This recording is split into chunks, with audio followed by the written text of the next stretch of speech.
Dicari duit pagi, petang, siang, malam. Manusia ini aneh Bapak Ibu. Kalau ditanya, kenapa kau sibuk cari duit? Untuk makan. Kenapa kau sibuk? Cari makan. Begitu dibawa masuk ke rumah sakit, diperiksa, apa kata dokter? Bapak sakit mah karena tak makan. Kan aneh manusia ini. Dicari duit sampai penuh rekening, bermiliar-miliar, sampai triliun. Lalu kemudian ketika masuk rumah sakit, langsung ditransfer ke dokter spesialis. Duit itu tak sempat dinikmati. Sekaya-kaya orang, makan paling cuman tambuh 3 kali. Kalau sampai tambuh 4 kali, usus bocor.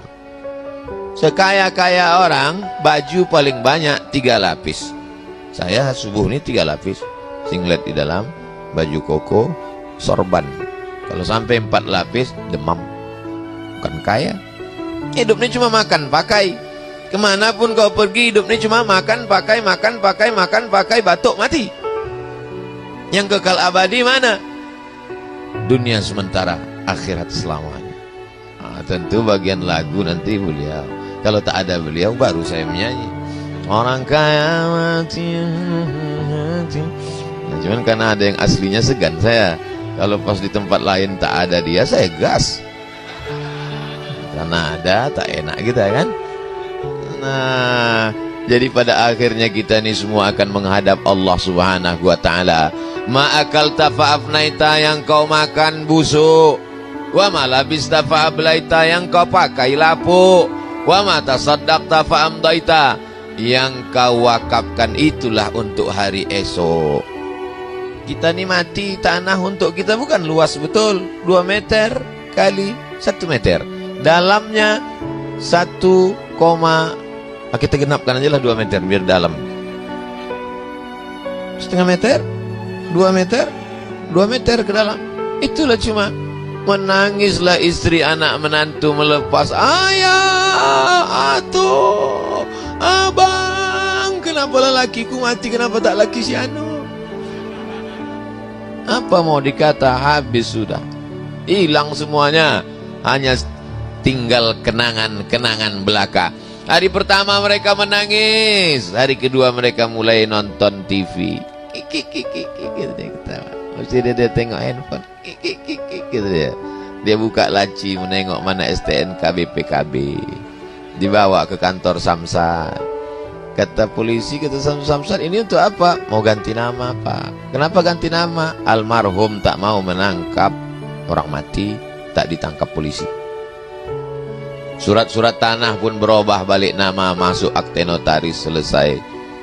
Habis semuanya. Mana nama yang kekal abadi? Itulah nama yang ada di prasasti yang tanda tangan tadi. Abdul Somad. Mana dia sekarang? Almarhum. Jamaah yang dimuliakan Allah Subhanahu wa ta'ala. Orang yang cerdas nilai mewakafkan tanah nih. Mau dibeli tak dia kasih? Tidak. Kenapa? Saya tak mau. Karena dia mau ada amal yang mengalir sampai hari kiamat. Subuh, zuhur, asar, maghrib, isya, tahajud, iktikaf anak-anak 20, 30 hari, 10 hari. Malam baca Quran. Non-stop pahala itu putus.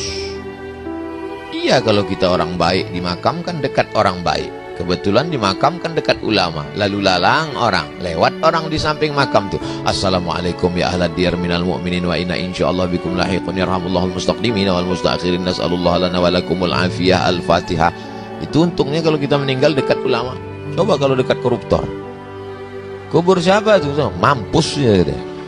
Kena juga kita sikit-sikit. Makanya kan nanti kalau itu tak ulama, mudah-mudahan saya kalau saya meninggal kebetulan pas jadwal di kota Palembang, tolong makamkan saya di pemakaman dekat makam para habaib. Biar supaya pas orang ziarah kubro, ramai orang. Ada keluarga orang berkirim-kirim doa, dapat juga Abdul Somad. Ada keluarga orang berkirim pempek, dapat kita pahalanya. Itulah untungnya dekat dengan orang baik-baik. Pandang ke kanan, Ustadz Dery Sulaiman. Pandang ke kanan, Habib Mahdi bin Syihab. Pandang ke kanan, Ustadz Kemas Ali, Kemal. Kemal itu artinya sempurna. Tak ada yang lebih sempurna dari Ustadz Ali ini lagi. Pandang ke kiri, Pak Wali. belakang jangan tengok lagi. Anggota dewan hadir, ketua hadir, datang pula mereka subuh berjamaah. Bayangkan itu. Ini kadang baru jadi RT udah tak sembahyang subuh. Ilaha illallah. Mohon maaf Pak RT, jangan tersinggung. Yang saya maksudkan ini di tempat-tempat lain, entah di mana lah itu. Yang udah mati orangnya.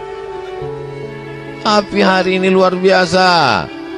Tadi sebelum terlambat pula kami datang. Saya terus terang sudah bangun, saya jam 4 udah duduk saya. Habis itu saya tanya, jam berapa subuh? Udah azan Pak Ustaz. Hah? Tempat kita nanti insya Allah nanti kita sholat. Saya tanya, Habib kita sholat di mana? Kita sholat di sana. Sampai kemari langsung saya tanya lagi, Ustadz Dery udah sholat? Nunggu Ustadz katanya. Maju ke depan, Masya Allah, Tabarakallah. Di samping saya tengok kuburan almarhum. Kita bacakan Al-Fatihah sampai semuanya. Bagus kuburan ada di samping masjid. Supaya apa? Supaya Salafi tak masuk masjid.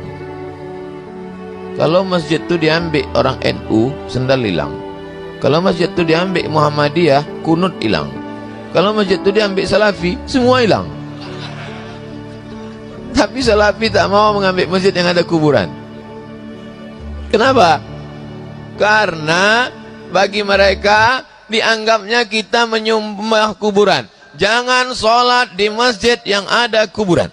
Ini perlu saya jelaskan. Supaya apa? Supaya jangan sampai nanti ini menjadi fitnah. Jangan sholat di masjid yang ada kuburan. Pembahasan tentang masjid yang ada kuburan itu 3. Pertama, sujud ke kubur. Yang kedua, menjadikan kubur sebagai masjid. Yang ketiga, sholat di masjid yang ada kuburan. Saya ulang sekali lagi.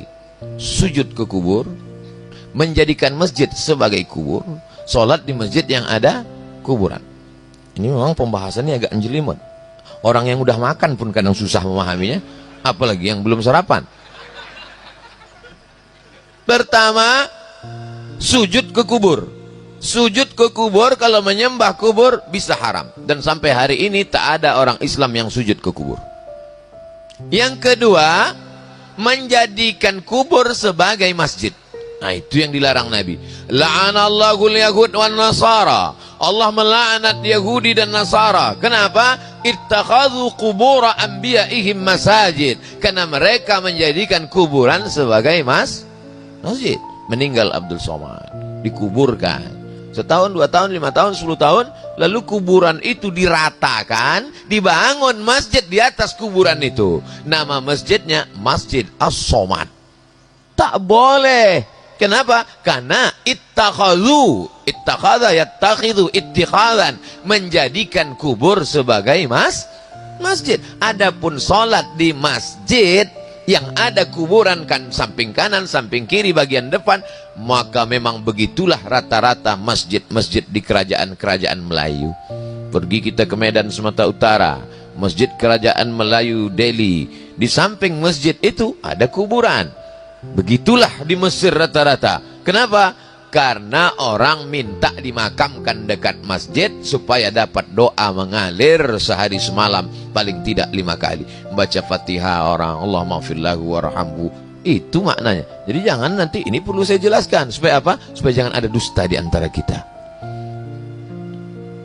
Mana tahu hari berganti, musim berubah, muncul fitnah. Jangan sholat di Masjid Al-Anwar. Itu ada kubur di sana, itu ada syubhat. Oh, pembahasan masalah ini ada 3. Lupa pula aku. Apa kata Ustaz Somad kemarin? 3 kata dia waktu itu. Pokoknya boleh lah.